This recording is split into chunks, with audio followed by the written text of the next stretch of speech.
안녕하세요. 오늘도 사연살롱을 찾아주셔서 감사합니다.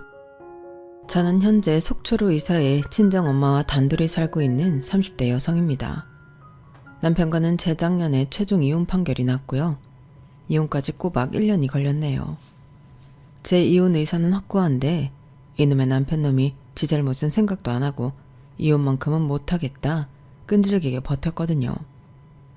하지만 한번 사는 소중한 인생, 또다시 그딴 인간들에게 희생하고 싶지 않아 저는 흔들리지 않고 소송을 밀어붙였고, 그렇게 얻게 된 이유는 저에겐 전쟁에서 얻은 성과나 다름이 없었는데요. 지금부터 제가 어떤 사연으로 이혼하게 되었고 속초로 이사까지 하게 되었는지 그 이야기를 들려드릴게요. 아마 제 사연을 끝까지 들으신다면 세상 천지 믿을 놈은 없다는 걸 아시게 될 거예요. 우선 제 이야기를 조금 해보자면, 저는 아주 어릴 때부터 엄마와 단둘이 살았습니다.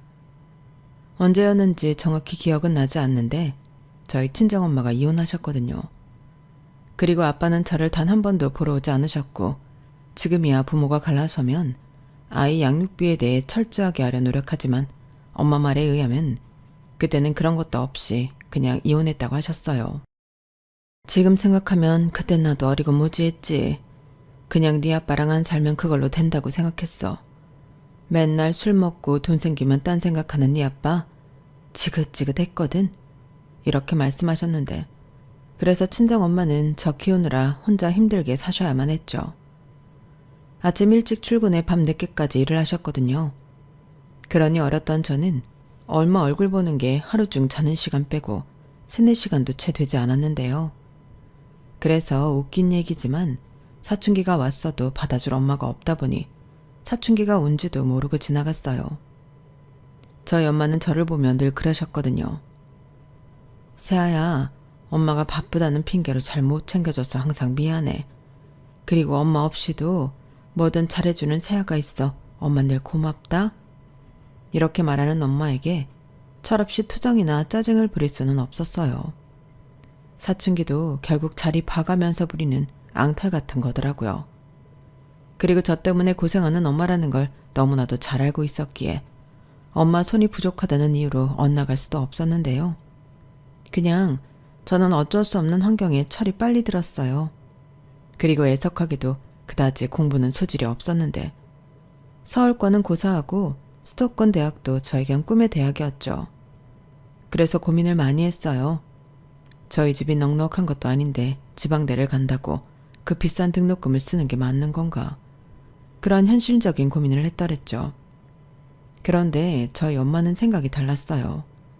지방대도 대학이라며 가서 대학 생활도 하고 거기서 필요한 공부를 하면 되지 않겠냐고 하셨는데, 솔직히 대학은 가고 싶었거든요. 그저 가난한 살림에 이렇다 할 대학도 아닌 지방대를 가겠다 하는 게 엄마에게 미안해 망설였는데, 저는 엄마의 말에 충청권의 대학을 진학했어요.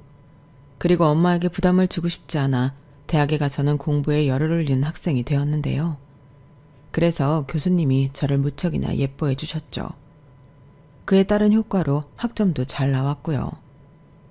그러니 대학에 들어가고 나서는 전액 장학금은 아니더라도 매 학기마다 상당수 장학금을 받아 엄마의 부담을 덜어드렸는데, 그러면 엄마는 또 저를 너무 대견해 하셨어요. 그런 칭찬 속에 저는 제 꿈을 찾았고, 그 꿈은 사회복지사였는데요. 부끄러운 말이지만 제가 전공을 선택할 때 당시 담임선생님의 판단으로 사회복지과를 정했거든요.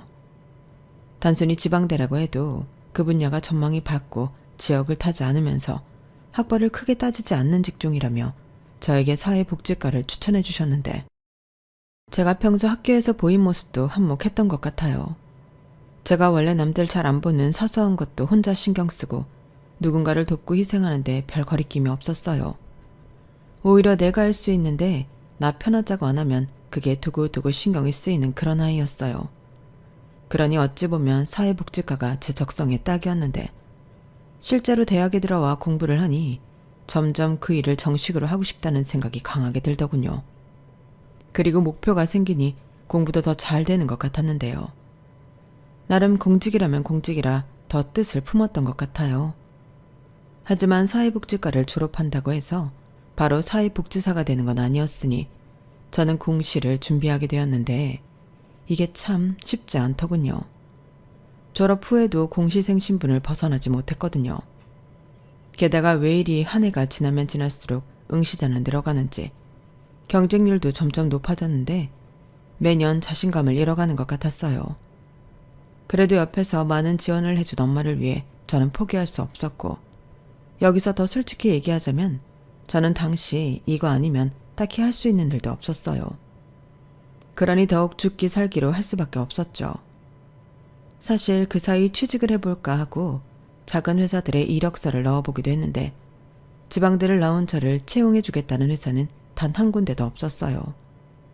대기업은 꿈도 못 꾸지만 그 정도 회사면 가능성이 있지 않을까 그런 마음으로 지원했는데 이력서에 지방대인 저희 학교 이름을 적으면 어쩐지 면접 때부터 저를 제외시키는 그런 기분이 들더라고요.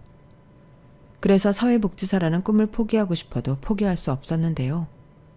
그렇게 꼬박 5년을 준비한 끝에 저는 시험에 합격했어요. 그때는 세상을 다 가진 그런 기분이었죠. 일도 무척 열심히 했어요. 그러면서 알게 된 사람들도 많았는데 그 중에 한 명이 남편이었습니다. 남편은 평범한 구급 공무원이었는데 같은 행정복지센터에서 근무했어요.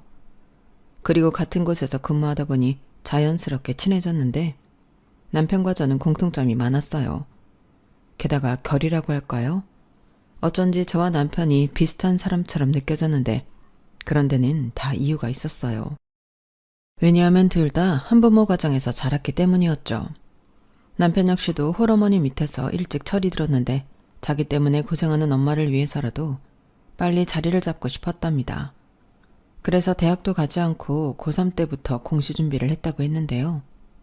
남편 역시도 첫 시험에서 떨어지고 또 군대 다녀오고 하면서 5년 넘게 시간이 걸렸다고 했어요. 그러니 이상하리만큼 말도 잘 통하고 생각도 잘 통해 함께 있는 시간이 좋았는데 우리는 서로 힘들었겠다. 그래도 우리 이만하면 잘 컸지 않아? 이런 심심한 위로를 나누며 부쩍 가까워졌어요. 농담처럼 들리시겠지만 정신 차려보니 우리는 남들이 다 아는 커플이 되어 있었죠. 그리고 연애만 꼬박 4년을 넘게 했는데 결혼하지 않으면 이상한 일이었어요.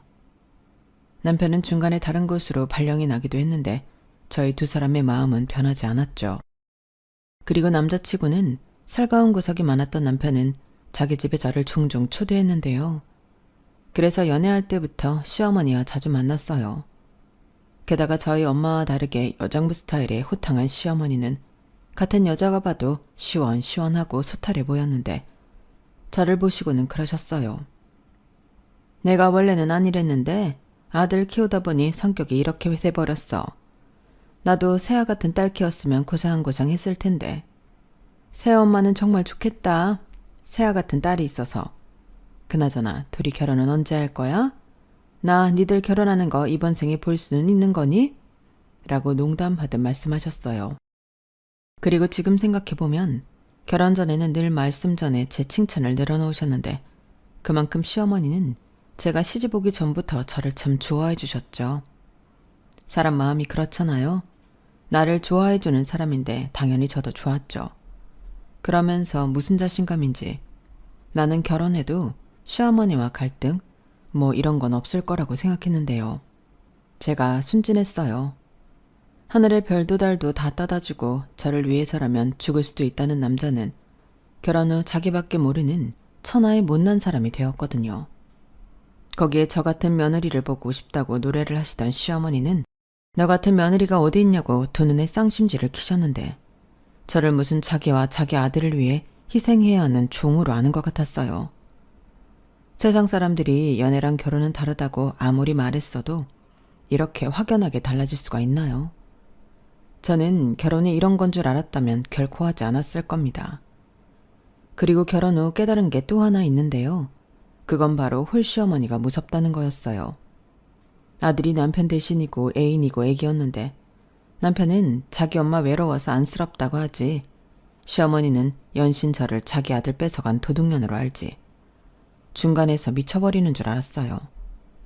아니 이럴 거면 아들 장가를 보내지 말고 끼고 사시지 왜 그렇게 결혼해라 하셨을까요? 저는 지금도 그 마음을 당체 모르겠습니다. 거기에 왜 빨리 아기를 갖지 않냐고 남들 다 아는 구박까지 빠지지 않고 하셨는데 나중엔 시어머니가 싫어지더군요. 처음부터 저런 사람인 줄 알고 각오한 결혼이었으면 몰라도 완전 속은 기분이 드는데 남편은 다른 시어머니들도 다 그렇다며 저더러 유난 떨지 말라고 했어요. 우리 엄마 정도면 양반이지. 이렇게 말하는데 그 주둥이 정말 확 꼬매버리고 싶었죠. 자기한테나 불쌍하고 좋은 엄마지 저한테는 아니잖아요. 물론 시어머니가 저희가 결혼 후 바로 변하신 건 아니었는데 이건 또 제가 제 얼굴에 침 뱉게 한 거라 참 부끄럽네요. 저 역시도 갓 시집 왔을 때 시어머니에게 잘하고 싶은 마음이 컸거든요. 그래서 제가 자처한 일이 좀 많았는데 일단 남편이 바쁠 때면 저는 혼자 시댁에 가서 시어머니와 밥도 먹고 시간을 보냈어요. 어차피 집에 가면 혼자고 또 혼자 아무렇게나 먹고 말 건데 시댁에 가면 시어머니랑 식사다운 식사도 하고 여자들끼리 수다도 떨고 너무 좋을 것 같더라고요. 길에서 꽤나 자주 남편이 있던 없던 시댁에 가는 며느리였는데 그런 제 모습을 남편이 많이 좋아했어요. 자기야, 나는 진짜 요즘 그런 생각 많이 한다? 내가 결혼 하나는 잘했다고. 세상에 자기 같은 천사 며느리가 어딨어. 우리 엄마가 딸이 없잖아. 근데 요즘은 자기가 있어서 너무 다행이야. 옆에서 보고만 있어도 막 흐뭇하다니까. 자기야, 정말 고마워. 내가 앞으로도 자기한테 진짜 잘할게. 남편은 이렇게 좋아하면서 몇 번이고 비슷한 말을 한 적이 있었는데 저는 그때 저 말을 듣고 좋아할 게 아니라 나한테 잘하는 것도 좋지만 혼자인 우리 엄마한테도 잘해달라고 했어야 맞았어요. 시어머니가 아들 장가 보내고 적적해하는 만큼 저희 엄마도 같이 살던 딸을 시집 보내고 혼자가 되셨는데 왜 나는 정작 우리 엄마를 챙기지 못했나 그게 두고두고 후회스럽더라고요. 다만 변명을 좀 하자면 저희 엄마는 시어머니에 비해 젊기도 했고 계속 직장 생활을 하고 있어서 시간도 잘 맞지 않았는데 그에 반면 시어머니는 연세가 좀 있으셨죠. 거기에 늦게 결혼해 남편이 늦게 얻은 자식이었고 돌아가신 시아버님이 교사라 그 연금을 받고 생활하셨어요. 그러니 소일거리가 있으면 좀 하시긴 했어도 평상시 집에 혼자 TV나 보시고 계시는 게 다였는데 그래서 저희 엄마보다는 시어머니를 더 챙기게 되었죠. 왜 결혼 초에는 며느리가 시어머니에게 잘 보이려 애를 쓰잖아요. 저도 그랬어요. 결혼 전에도 예쁨을 받았으니 결혼 후에도 예쁨을 받고 싶었죠. 하지만 그 선택은 별로 좋은 선택은 아니었는데요. 이 사람들한테 아주 좋은 구실을 만들어준 꼴이 되었어요. 그걸 알기까지 시간이 꽤나 걸렸는데 저희 엄마가 아프시기 전까지 저희는 나름 잘 지내는 부부이자 고부 사이라 몰랐거든요. 아니 집집마다 조금씩 다르긴 해도 저는 제가 평범한 결혼 생활을 하고 있다고 생각했어요. 그러면서 아무래도 저도 몸이 하나라 일하고 살림하고 또 혼자 계신 시어머니 챙기느라 마음과 다르게 친정에는 자주 가지 못했는데요. 엄마가 바쁘기도 하고 의뢰 우리 엄마는 잘 지내고 있을 거라고 생각한 제 부주의가 컸어요. 또 남편이 혼자 있는 저희 엄마 챙기는 걸 영 불편해했는데 뭐 말로는 그러더군요. 장인어른이면 같은 남자니까 관심사도 나누고 같이 할 수 있는 것도 많은데 장모님은 좀 어려워. 이랬거든요.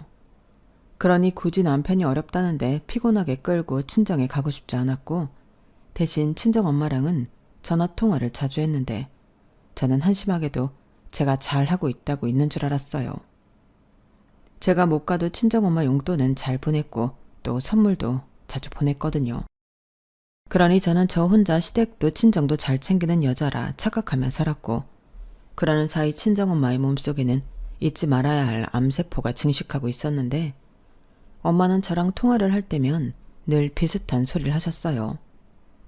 엄마는 잘 지내. 내 걱정하지 말고 너나 잘 살아. 최서방이 속 썩이진 않지? 시어머니 혼자 계신데 네가 잘 챙겨드려라. 엄마는 진짜 걱정할 거 없어. 엄마가 무슨 걱정거리가 있니? 너도 시집가서 잘 사는데 엄마는 너만 잘 지내면 다 괜찮아. 이렇게 말씀하셨거든요. 잘 지내긴 뭘 잘 지냈다고. 저는 그때만 생각하면 가슴에 억장이 무너집니다. 왜냐하면 저는 바보처럼 엄마의 말을 철석같이 믿었거든요. 엄마가 혼자 그렇게 병을 키우고 있는 줄 꿈에도 몰랐어요. 아프다고 몸이 좀 이상한 것 같다고 말이라도 해줬으면 병원에 같이 가보자고 했을 텐데 저는 엄마가 괜찮다고 하니 정말 괜찮은 줄 알았습니다. 그리고 제가 엄마가 괜찮지 않다는 걸 알았을 때는 이미 그때가 많이 늦었는데요. 의사 선생님도 저를 보자 버럭 화부터 내시더군요. 아니, 뭐가 그렇게 바쁘다고 얼굴 보기가 힘들어요? 내가 어머니한테 따님 데리고 몇 번을 얘기했는데 엄마 이렇게 많이 아픈 거 알고도 그런 건 아니죠? 이런 말을 들었거든요. 저는 의사 선생님 말에 깜짝 놀랐죠. 옆에서 엄마는 무슨 죄인 마냥 고개를 푹 숙이고 있고 저는 이게 다 무슨 상황인가 어리둥절해 있었는데 이런 제가 사태 파악을 하기까지 그리 오래 걸리지 않았어요. 엄마는 위암이셨는데 지난번 수술로 주변 장기에도 전이가 확인되었다고 했거든요. 그리고 이번에는 2번째 수술을 받아야 한다고 했는데요. 심장이 쿵 하고 바닥에 떨어지는 기분이 들어요. 전이라니 또 2번째 수술이라니 이게 다 무슨 말인가 싶으면서 대낮인데 눈앞이 캄캄했는데 엄한 분풀이는 엄마에게로 향했어요. 엄마는 사람이 왜 그래? 왜 그렇게 미련한 건데? 말을 안 할 게 따로 있지. 이게 뭐야? 그럼 나 몰래 수술 받고 혼자 아팠어? 왜? 영영 말하지 말지. 이제 와서 나한테 왜 얘기하는 건데? 나는 갑자기 웬 병원을 가자고 하나 그랬잖아. 이런 줄도 모르고 나 아무 생각도 없이 왔는데 이게 뭐야? 왜 사람을 나쁜 사람으로 만들어? 다 괜찮다며. 엄마 잘 지낸다며. 이게 잘 지내는 거야? 이게 괜찮은 거야? 저는 있는 힘껏 그렇게 엄마한테 사춘기 때도 못했던 화를 냈어요. 그러자 엄마는 어쩔 줄 몰라 하며 연신 저에게 미안하다는 말만 되풀이 하셨는데 그때는 그 미안하다는 말이 참 듣기 싫더군요. 엄마가 아니라 무심한 내가 싫었던 건데 저는 그것도 나중에 알았어요. 사야, 엄마가 미안해. 엄마는 너 생각해서 부담 줄까봐 그랬지. 엄마 진짜 괜찮아. 또 그 소리. 엄마 진짜 짜증나. 키울 게 없어서 병을 키워? 이러는 게 더 나 부담 주는 거야. 그럼 나 몰래 수술은 어떻게 받았는데? 그건 네 외삼촌한테 부탁했지. 그때는 그냥 간단하게 암세포 제거만 하면 되는 줄 알았는데 전이가 됐다고 하더라고. 그래서 다 제거를 하지 못했다고 해서 항암도 하고 그러다가 다시 수술로 제거하는 게 좋은 것 같다고 하는데 네 외삼촌도 너한테 빨리 얘기하라고 하도 성화를 부리는 거야. 아니면 자기가 너한테 연락한다고 하는데 엄마도 별 수 없었지. 보호자 없이 수술 받을 수는 없으니까.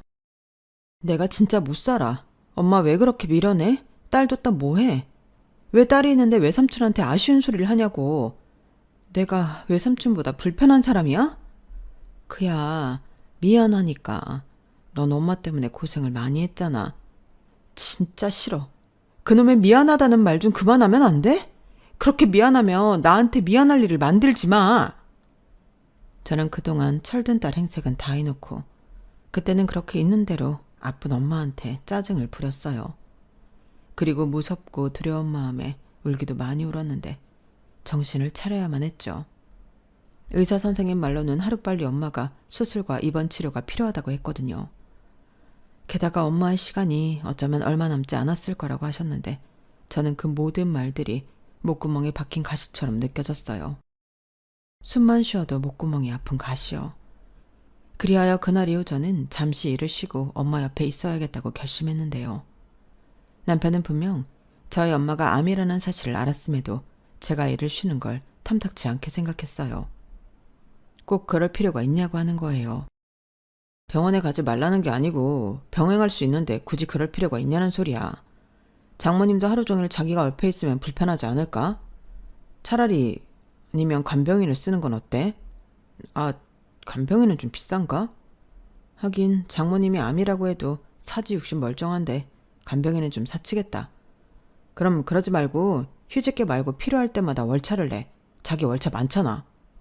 지금 뭐라는 거야? 우리 엄마 암이라고. 시간이 얼마나 남았는지 모른다고 하는데 지금 그런 말이 나와? 아니, 자기 엄마 아니라고 이렇게 매정하게 말할 수 있어? 어머님이 암이라고 해도 지금처럼 똑같이 얘기할 거야? 야, 아무리 그래도 할 말이 따로 있지. 여기서 우리 엄마 얘기가 왜 나와? 쏭하게. 아니, 나는 자기 생각이 합리적인 판단이 맞냐고 물어보는 거야. 장모님이 여태 자기한테 왜 말을 안 했겠어? 장모님도 시집간 딸 신경 쓰이게 할 것 같아 불편해서 그런 거잖아. 누가 장모님 병원 가지 말래? 가! 월차 써서 가라고. 그리고 병원에서 하는 소리 다 믿을 거 아니야. 우리 아빠도 3개월 남았다고 했는데 3년 살다 갔어. 온 식구 다 고생시키고 돈은 돈대로 다 까먹고 빚까지 지내 만들더니 그제야 가더라. 사람 죽는 거 그렇게 쉬운 일 아니야. 자기도 그 얘기 들어봤지? 긴 병에 효자 없다는 말. 멀리 생각해. 지금 당장 휴직계 썼는데 장모님 별 다른 진전 없이 오래 투명하면 그땐 어쩔 거야? 저는 남편의 말을 듣고 어이가 없었어요. 잘도 나불거리는 그 주둥이를 할 수만 있으면 찢어놓고 싶더라고요. 그러면서 동시에 내가 사랑했던 남자가 저렇게 매정한 사람이었나 서운한 마음도 감출 수가 없었는데요. 남편이 그러든지 말든지 저는 제 결정대로 휴직계를 냈죠. 지금 이 순간은 다시 못 올 순간이니까요. 그리고 하루하루 엄마와 보내는 시간을 소중하게 보내겠노라 다짐했는데 이런 제 마음을 남편은 끝내 알아주지 않더군요. 아니, 알아주지 않아도 괜찮은데 남편은 자꾸만 제 신경을 긁어댔어요. 자기 너무한 거 아니야? 장모님 챙기는 것도 좋은데 나도 챙겨야지. 빨래가 이게 뭐야? 셔츠가 다 구겨졌잖아. 그리고 냉장고에 있는 거 반찬 가게에서 사온 거지? 그거 전부 맛없어. 휴직계도 냈는데 시간 많잖아. 그럼 살림이라도 잘해놓고 병원에 가야 하는 거 아니야? 뭐라고? 내가 휴직계를 낸 게 살림할 시간 벌려고 했어? 그렇게 불만이면 자기가 해. 반찬 가게에서 사온 게 뭐? 나도 자기 생각해서 사다 놓은 거야. 내가 못 만들어주니까. 그래도 나름 찾아보고 손님 많다는 곳에 일부러 가서 사온 거라고. 나를 생각해서 그런 거라고?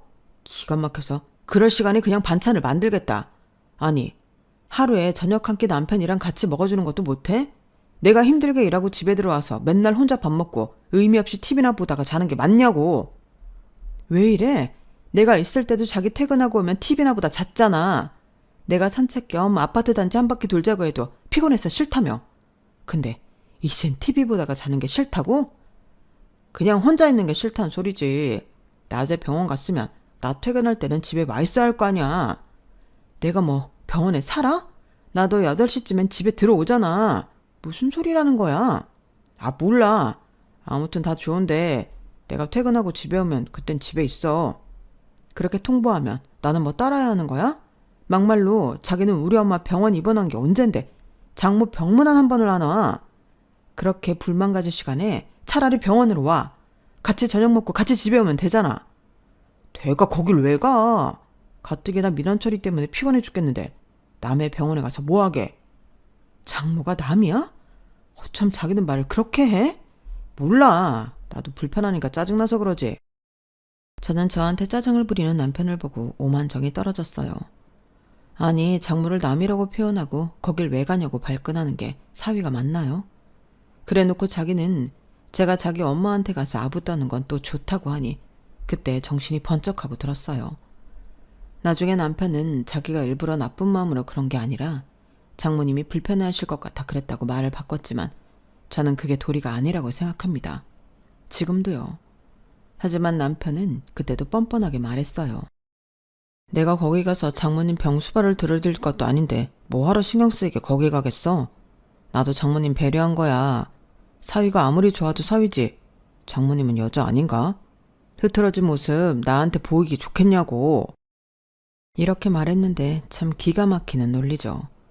그리고 저는 계속 저런 식의 말을 듣다 보니 어느 순간부터는 나도 모르겠다. 집안일도 신경 쓰지 않게 되었어요. 그때가 엄마 수술 날짜가 잡혀 있어서 마음이 싱숭생숭하기도 했고 나름 노력을 해도 남편이 알아주지 않는데 힘 빼고 싶지 않더라고요. 그리고 이윽고 엄마의 수술날이 다가왔는데 저는 남편이 됐던 말던 그날은 집에 못 들어온다고 통보했어요. 아무래도 수술한 직후는 제가 엄마 옆에 있어야 할 것 같았거든요. 그런데 남편은 아무런 반응을 하지 않았는데 수술 하루 전날 아침에 남편이 그랬어요. 근데 오늘 엄마가 집에 와서 밥 먹으라고 하지 않았어? 어? 근데 내가 말했잖아. 내일 아침에 엄마 수술인데 못 가지. 자기 혼자 가. 에이, 그러는 게 어딨어. 그러지 말고 수술 내일이면 오늘 저녁엔 시간 되잖아. 오늘 저녁부터 엄마 금식이고 수술 전날이라 엄마 옆에 있고 싶어. 어머니한테는 내가 좋게 얘기할게. 아주 네가 상전이구나. 시어머니 무서운 줄도 모르고. 이것 봐. 우리 엄마가 너무 잘해줬어. 무슨 출가 외인이 친정 챙기느라 시어머니 말을 개똥같이 들어. 시끄럽고 오늘은 우리 엄마가 오라고 했으니까 잔말 말고 6시까지 엄마네로 와. 내가 말을 안 해서 그렇지 그렇게 친정만 챙길 거면 뭐하러 나랑 결혼했냐? 나도 많이 참고 있어. 참는 게 이 정도면 안 참으면 난리 나겠네. 자기가 뭘 참아? 그리고 내가 괜히 그래? 막말로 오늘이 어머니 생신도 아니고 무슨 특별한 날도 아니잖아. 그럼 이해할 수 있는 거지. 내가 자기더러 내일 우리 엄마 수술이니까 휴가 내고 병원 오라고 하지 않잖아. 그야 나는 남자잖아. 저는 남편이 그 남자라는 말에 할 말을 잃었어요. 남자면 뭐 처가에 소홀해도 된다는 소린가요? 그래놓고 며느리는 도리를 다해야 한다고 생각하는 저 심보는 뭐인 거죠?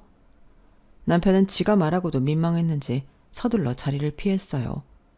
그리고 저는 그날 하루 종일 이대로 결혼 생활을 유지하는 게 맞는 건지 고민하게 되었는데 이혼이 쉬운 일은 아니지만 아이도 없는 지금 할 거면 지금 하는 게 맞다는 생각도 들더군요. 그동안은 몰랐는데 남편이 우리 엄마에 대해 어떤 마음을 갖고 있는지 다 알아버렸잖아요. 그런데 다시 하하하 호호호 하며 지낼 수는 없을 것 같았는데 이미 제 마음이 예전 같지 않은 것도 한몫했죠. 더 이상 시어머니에게 잘해드리고 싶은 마음도 없었는데 시어머니도 제가 휴직계를 내고 친정엄마 병간호에 매달려 있는 걸 불만스러워 하셨어요. 이유는 간단했죠. 자기 아들 불편하고 힘들다고요. 게다가 제가 휴직계를 낸 동안은 아주 적은 기본급만 나왔는데 저희가 신혼집을 전세로 얻으면서 전세자금 대출을 받은 게 있었어요. 그러니 시어머니는 자기 아들만 고생하는 거 아니냐고 저더러 시집 왔으면 친정 챙기고 싶어도 남편을 우선으로 생각하는 게 맞다고 일장연설을 한 바가 있었는데요. 아마 그래서 시어머니한테도 별로 예우를 갖추고 싶지 않았어요. 그 어머니의 그 아들이라고 남편이 싸가지 없는 게 시어머니 때문 같았거든요. 그리하여 시어머니가 오라고 해도 저는 저녁 먹으러 갈 생각이 없었는데요. 그렇게 제가 병원에서 하룻밤을 보내고 다음날 10시 엄마 수술을 기다리고 있었는데 다행이라고 해야 하나. 남편도 시어머니도 저에게 전화를 한 통도 하지 않으셨어요. 저는 속으로 전화해서 얼마나 해야 될까 걱정하긴 했는데 전화가 전혀 오지 않으니 오히려 고맙더라고요. 그렇잖아요. 가뜩이나 자기가 아픈 것도 미안해 죽겠는 엄마인데 자기 때문에 부부 사이도 또 고부 사이도 나빠졌다고 생각하면 마음이 얼마나 불편하겠어요.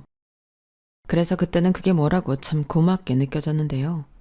그때는 자기들도 일종의 양심은 있어 그런 줄 알았네요. 아픈 사돈 눈치를 본다고 생각했거든요. 하지만 그건 어디까지나 제 희망사항이었고 그들의 마음은 그게 아니었어요. 그들은 그들대로 꿍꿍이가 있었거든요.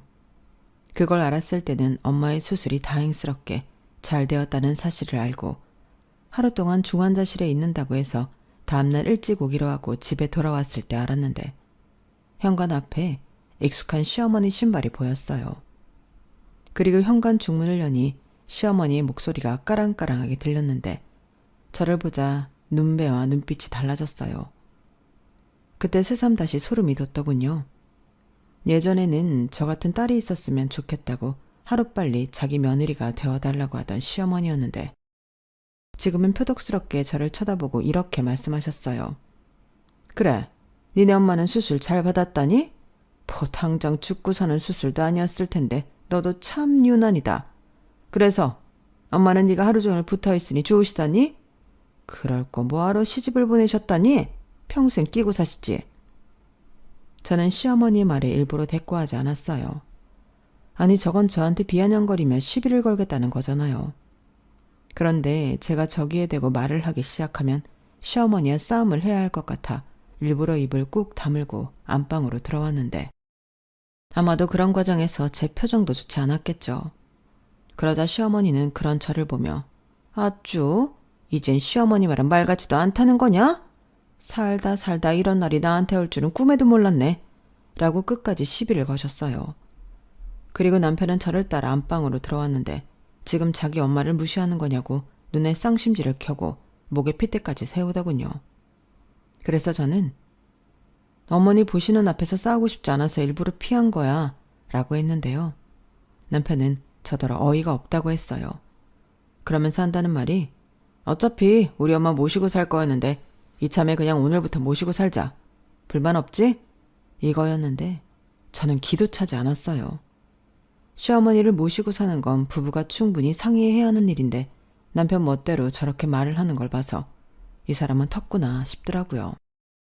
그래서 그 이후엔 그냥 너는 떠들어라 하고 두기를 맞고 씻고 옷을 갈아입었는데 씻고 나오니 안방까지 시어머니가 들어와 계시더군요. 그리고는 기다렸다는 듯 불만을 쏟아내기 시작하셨는데 일단 살림 지적부터 시작하셨어요. 남편한테 듣고 어제 그냥 저희 집에서 밥을 먹기로 하고 당신이 오셨다는데 전부 엉망이지 않냐고 열변을 토하기 시작하셨어요. 그동안은 내가 너를 믿고 맡겼는데 이게 뭐니? 아주 결혼 생활을 날로 먹고 있었네. 반찬들도 그래. 사온 반찬에 있는 반찬도 어찌나 오래됐든지 저게 사람 먹을 음식이니? 나는 우리 아들 저런 거 안 먹었다. 어떻게 된 게 저딴 걸 음식이라고 냉장고에 넣어 놓을 수가 있어? 나는 열어보고 음식물 쓰레기통인 줄 알았어. 저는 어차피 반문해봤자 당신 얘기만 하실 걸 알고 있었기 때문에 시어머니가 무슨 말씀을 하시던 일괄적으로 무시했어요. 물론 어른이 말씀하시는데 무시하는 건 예의가 아니지만 저 딴에는 참는 거였어요. 아무리 생각해도 제 잘못은 없는 것 같고 저도 서운한 걸로 따지면 한도 끝도 없는데 이걸 말하기 시작하면 제가 더 실수할 것만 같았죠. 하지만 시어머니는 제가 시종일관 당신을 무시한다고 생각하셨고 옆에서 듣고만 있던 남편도 동조하며 저를 아주 천하에 못돼 먹은 싸가지 없는 며느리로 몰아갔는데 그땐 저도 참을 수 없었어요. 그래서 입 아프지만 저도 서운하고 불만인 걸 모두 이야기했는데 역시나 제 말은 전혀 들을 생각이 없더군요. 어머니, 저도 서운한 것 따지만 너무 많아요. 어머니 전에는 저한테 이러지 않으셨잖아요. 그리고 제가 괜히 그래요? 저희 엄마 아프시고 오늘 수술 받으셨는데 말이라도 좋게 엄마 괜찮으시냐고 엄마 괜찮을 거라고 해주실 수 있는 거잖아요. 저 사람도 그래요. 장모 불편하다고 한 번을 병원에 가질 않는데 저라고 좋겠어요?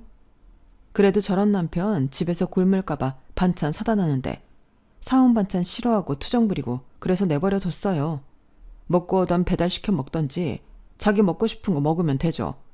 애도 아니고 다 큰 성인이 끼니를 챙겨줘야만 먹어요? 어머니도 그래요. 어떻게 아들 반찬 걱정 되시면 어머니야말로 아들 장가 보내지 말고 평생 끼고 사시지 그러셨어요. 뭐야? 너 지금 말 다 했냐? 전에는 그렇게 결혼 언제 하냐고 그러시더니 결혼하니까 이렇게 태도를 바꾸시면 이러시려고 저 빨리 시집오라고 한 거였어요? 저는 그런 줄도 모르고 어머니랑 잘 지내고 싶어서 노력 많이 했는데 억울해요. 네가 아주 막가자는 거구나. 그래서 뭐 내가 잘못했다는 소리를 하고 싶은 거야? 사과라도 하라는 소리냐? 그래, 아주 며느리가 위아래도 모르고 할 말 다 하네. 그래서 정말 우리 엄마한테 사과라도 받겠다는 거야? 조용히 해. 남자가 중간에서 중간 역할을 못할 망정 이간질 시키면 좋냐? 그래서 자기가 얻는 게 뭔데? 막말로 맞벌이 하는데 왜 집안일은 내가 다 해? 자기도 해야지. 무슨 개코 같은 소리야. 그리고 집안일 이게 뭐가 어려워? 밥은 밥솥이 하고 빨래는 세탁기가 하고 청소는 청소기가 하는데. 그러네. 그러니까 자기도 할 수 있겠네. 이게 진짜 시어머니 앞에서 못하는 소리가 없어. 너 지금 내 앞에서 내 아들 잡냐? 네 엄마가 너 그렇게 하라고 가르쳤어? 네. 저는 뭐든 똑같이 하라고 배웠어요. 제가 뭐 어머니 세대 사람도 아닌데 밖에서 일할 거 다 하고 친정도 못 챙겨가면서 집안일까지 독박 써야 하나요? 저는 그러고 싶지 않아요. 그렇게 살려고 결혼한 게 아니라고요. 그럼 지금이라도 알았으니까 정리할까요? 저는 그래도 상관없는데요. 뭐라고? 지금 이혼하자는 거야? 최세야, 너 말 함부로 한다. 네가 그렇게 말하면 내가 뭐 겁먹을 줄 알아? 어디서 너야? 그리고 내가 겁먹으라고 이런 말 하는 걸로 보여? 나도 이번에 우리 엄마 아프고 나서 깨달은 게 많다고. 아우 시끄럽다. 아무리 그래도 이게 시어머니 앞에서 할 소리냐? 왜 니네 엄마는 아파서 잘 사는 자식들 분탕질하게 만드니? 그냥 혼자 조용히 아프시든가. 뭐라고요? 어머니야말로 말씀이 심하시네요. 나중에 어머니 아프실 때 제가 똑같이 하면 돼요? 조용히 아프시지 왜 우리한테 말씀하시냐고요? 뭐야? 엄마, 안 되겠다. 나 그냥 이혼할게. 저런 며느리 뭐 좋다고 봐줘. 나도 미련 없고 엄마도 포기해. 잘 됐네. 그래. 우리 이참에 깨끗하게 갈라서자. 지금 보니까 내가 잘못한 게 맞네. 엄마랑 살아야 하는 사람을 내가 데리고 왔어. 어머니, 아들 돌려드릴 테니까 이제 남의 집 딸한테 그만하세요. 저는 이혼 얘기까지 하고 그제야 속이 뻥 하고 뚫리는 것 같았어요. 아무리 좋은 마음으로 이해하려고 해도 이 사람들은 답이 없어 보였는데 지금 이 꼴을 보고 참는다면 다음에는 어떤 꼴을 봐야 할지 두렵더라고요. 그래서 아예 제 짐을 챙겨 집을 나왔는데 남편과 시어머니는 눈 하나 깜짝하지 않았어요. 그리고 저는 친정으로 갔는데 어차피 엄마는 병원에 계시니 친정에 혼자 있는 게 세상 편하더군요. 앞으로 어떻게 할지 생각하기도 좋았고 이윽고 저는 내일 당장이라도 마음 바뀌기 전에 이혼 서류에 도장을 찍어야겠다고 생각했는데 하루 전만 해도 기고만장했던 남편은 이젠 이혼을 못 해주겠다고 태도를 바꿨어요. 저 같은 사람은 정신머리를 뜯어 고쳐줘야 한다나요? 진짜 기가 막히는 소리였죠.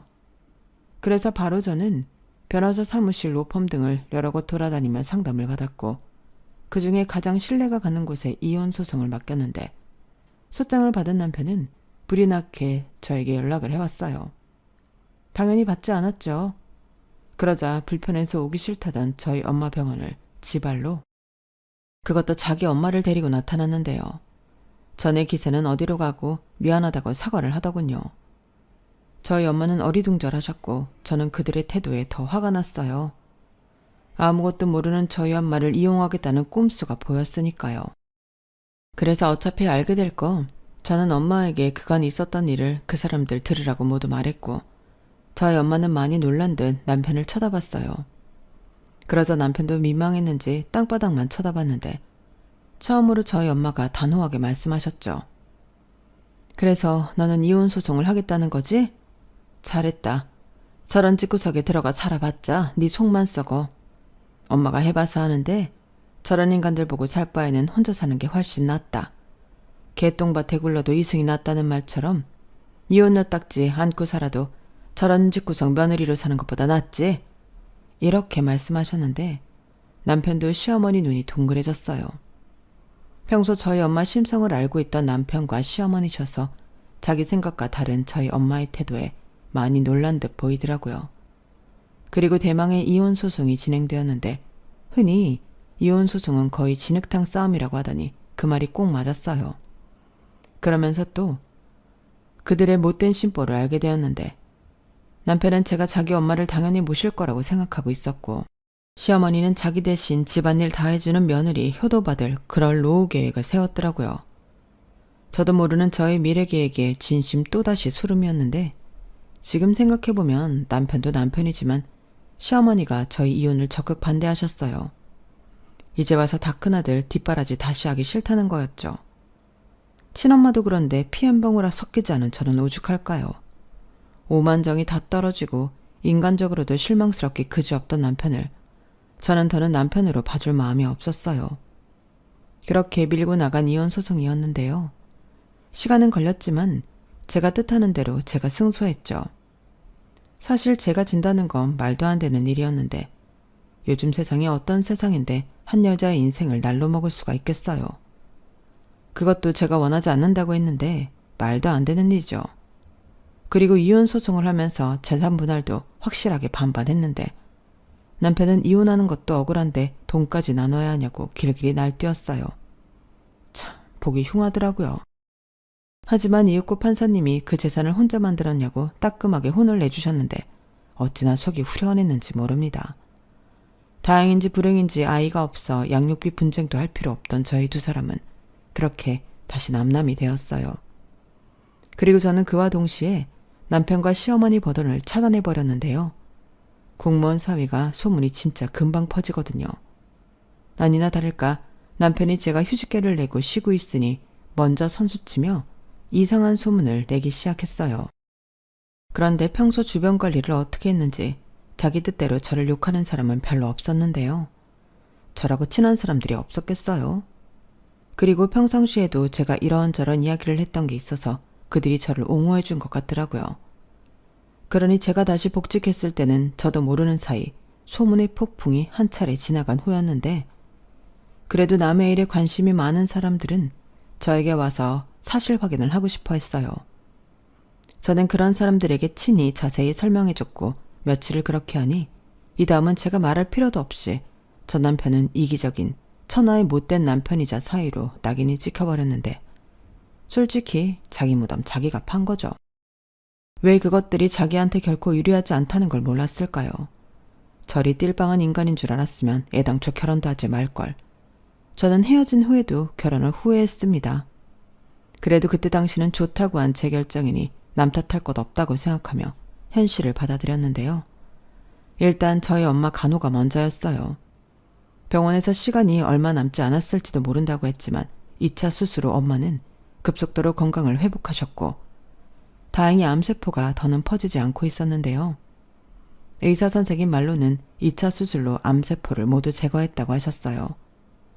그러니 저희 모녀에게도 희망이 생겼는데 엄마도 살고자 하는 의지, 또 건강해지고 싶다는 의지가 충만해서 예후가 좋은 것 같다고 하셨는데요.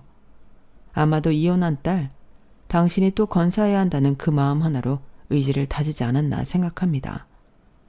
저는 자식이 없어 그 마음을 다 이해하지 못하는데 엄마는 정말 대단한 것 같아요. 물론 전 시어머니처럼 이상한 논리를 펼치는 엉망진창인 엄마도 있지만 심보가 고약해서 그렇지 그 또한 자기 아들을 위하는 마음에서 비롯된 게 아닌가 싶습니다. 이혼 소송이 끝나고 다행히 지금은 물 좋고 공기 좋은 속초로 정근과 동시에 이사도 왔는데 모든 것이 만족스러워요. 모든 병은 마음에서 시작된다고 하더니 엄마는 속초에 온 후로 늘 웃으셨거든요. 그리고 그 효과인지 이젠 암수술을 2번이나 받았다고 하면 주변에서 깜짝 놀랄 정도로 건강을 회복하셨는데, 그 이후 저는 엄마와 한 가지 약속을 했습니다. 그게 뭐였냐면 무조건 덮어놓고 괜찮다고 하지 않기로 했어요. 솔직하게 힘들면 힘들다, 속상하면 속상하다, 있는 그대로 이야기하자고 손가락 걸고 약속했는데, 저는 앞으로 엄마와 그 약속을 잘 지키며 지금의 생활에 충실하려 합니다. 언제 또 이런 시간이 있을까 싶기도 하고, 이렇게 된 거 제가 할머니가 될 때까지 엄마랑 지내고 싶은 마음도 있는데 앞으로의 인생은 또 알 수 없죠. 다만 확실한 건 전 남편과 전 시어머니 같은 사람과는 최선을 다해 엮이지 않을 생각인데요. 간이고 쓸개고 다 빼준다고 해도 믿지 않으려고요. 그리고 아울러 최근에 들은 소식인데 망신살이 제대로 뻗친 전 남편은 아무도 모르는 곳에서 근무하고 싶다고 근무지 변경 신청을 했다고 하더군요. 아니 기껏 엄마한테 돌려줬더니 왜 또 자기 엄마 품에서 벗어나려고 기어나오는 건지. 행여 저처럼 또 속아서 그 인간에게 넘어가는 순진한 여자가 또 있을까 심히 걱정스럽네요. 부디 그 인간들이 엄한 사람 인생 말아먹지 않기를 바라며 제 사연은 여기까지입니다. 지금까지 제 이야기를 들어주신 모든 분들 감사드리고요.